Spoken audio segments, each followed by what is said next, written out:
बादल कुमार सोच रहा था, काश मैं भी सुपरमैन की तरह उड़ पाता। उसने पूरी ताकत से दौड़ लगाई, ऊंचाई पर पहुंचा और छलांग लगा दी।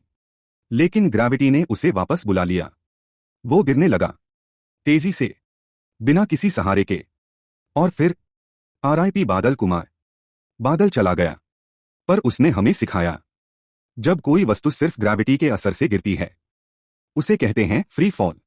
आओ इसे इक्वेशंस से समझते हैं। हमें न्यूटन्स इक्वेशंस ऑफ मोशन के बारे में पता है। ये इक्वेशंस फिजिक्स के लिए बहुत इंपॉर्टेंट हैं।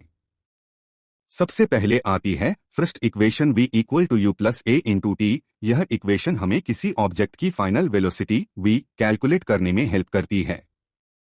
नेक्स्ट है second equation s equal to u into t plus half into a into t square. यह इक्वेशन हमें डिस्प्लेसमेंट यानी ऑब्जेक्ट ने कितनी दूरी तय की ये बताती है। और लास्ट में आती है third equation v square equal to u square plus 2 into a into s. यह इक्वेशन उन सिचुएशंस में काफी यूजफुल होती है जहां हमें टाइम पता नहीं होता है।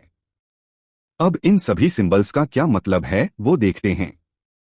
v का मतलब है फाइनल वेलोसिटी, u का मतलब है इनिशियल वेलोसिटी, a का मतलब है एक्सीलरेशन, t का मतलब है टाइम और s का मतलब है डिस्प्लेसमेंट।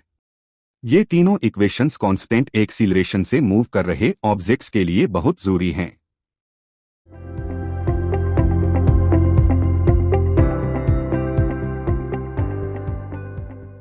जब कोई नीचे गिरेगा तो जाहिर है वो कांस्टेंट एक्सीलरेशन g के साथ उसका एक्सीलरेशन भी सेम होगा, पर याद रखना सिर्फ गिरते समय। अगर ऑब्जेक्ट के गिरने का पाथ देखें तो गिरने से पहले उसका इनिशियल वेलोसिटी u0 होगा। नीचे गिरते गिरते ऑब्जेक्ट का एक्सीलरेशन और ग्रेविटी का एक्सीलरेशन इक्वल रहेगा। जमीन पर यानी पाथ के निचले छोर पर फाइनल वेलोसिटी 0 हो जाएगा, यह हमें याद रखना है। अगर हम इनिशियल वेलोसिटी u को 0 और ऑब्जेक्ट का एक्सीलरेशन a को g कर दे तो पहला इक्वेशन बनेगा v is equal to g into t. दूसरा इक्वेशन बनेगा s equal to half into g into t squared. तीसरा इक्वेशन बनेगा v squared is equal to 2 into g into s। ये तीनों मिलकर हमें जो इक्वेशन मिलेंगे उन्हें हम कहेंगे इक्वेशंस ऑफ फ्री फॉल।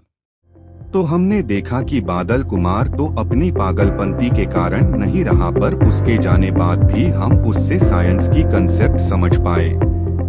पूरा वीडियो देखने के लिए धन्यवाद।